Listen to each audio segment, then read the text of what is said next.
හරක් මස් අපනයනය කරනවා ඉන්දියාවේ. මම තුන්වෙනි තැනද කොහෙද තමයි ඉන්දියාවේ හරක් මස් අපනයනයෙන් තියෙන්නේ. සහ මේ වැඩිම මේ මම දැන් අපි මේක කලින් කතා කරා.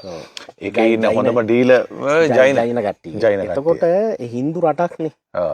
හැබැයි තමන්ගේ කියන්නේ ආගමයි ඒ කියන්නේ රටේ ආර්ථිකය ඒගොල්ලෝ පටලවගෙන නැහැ. දැන් අපේ රටේ වෙලා තින්නේ ආර්ථිකය සාධකත් ඒ කියන්නේ මේ පටලවගෙන තියෙනවා. හැබැයි මේ කියන්නේ පරණ මේ සෙල්ලිපි කියවුවා නම් දැන් ඔය සිවුරසානගුල කියන කෘතියේ එක සෙල්ලිපියක් උපුටලා දක්වලා තිබේ පන්සලේ විහාරස්ථාන නම් මතක නැහැ.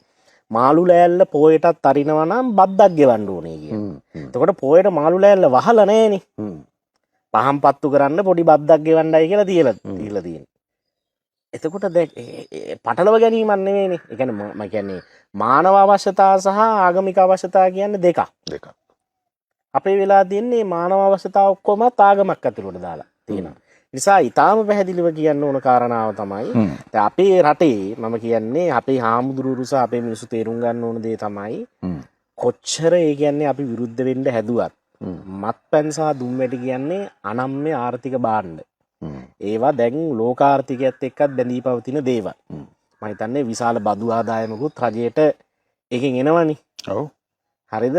ඔය ගන්න ඒවමනේ ආපහු අපිට බජට් එක ඇතුලේ සපල් කර හිට මෙහෙට දාන්නේ. දැන් එතකොට අපේ බෞද්ධ පුනරුදයට උදව් කරලා තියෙන්නේ ගොඩක් රේන්ද කට්ටිය. ඔව්.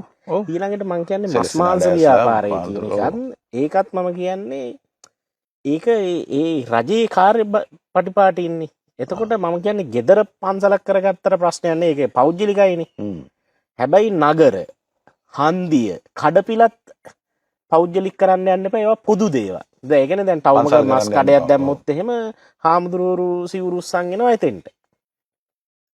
පන්සලේ ආගමික කටයුතු කරන්න නගරෙත් පන්සල් කරන්න යන්න එපා. එහෙමනොත් එහෙම මේ ජෑම් වෙලා විනාශ වෙනවා මේ රටවල්.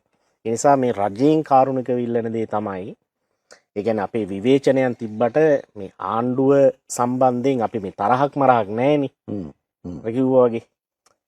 එතකොට අදටත් ඒගොල්ලෝ අපිත් එක්ක කතා බහ කරනවනේ. ඒකනම් තාම නායක සභාව උරණ උනාට නේ. නායක සභාව උරණ උනාට ඒකේ ඉන්න മന്ത്രിවරු සහ මේ ඒගොල්ලෝ අපිත් එක්ක අමනාප නැහැ. ඉතින් මම ඉල්ලන දේ තමයි බොහොම කාරුණිකව ආගම කියන එක අපේ දුරින් තියාගෙන රාජ්‍ය පාලනය අරන් යන්න. ආගමික ආදර්ශ මත රාජ්‍ය ප්‍රතිපත්ති රිවර්ස් කරොත් එහෙම කවදාකවත් අපිට පුනරුදයකට යන්න හැකියාව හම්බෙන්නේ නැහැ ගැමුණු මහත්තයා.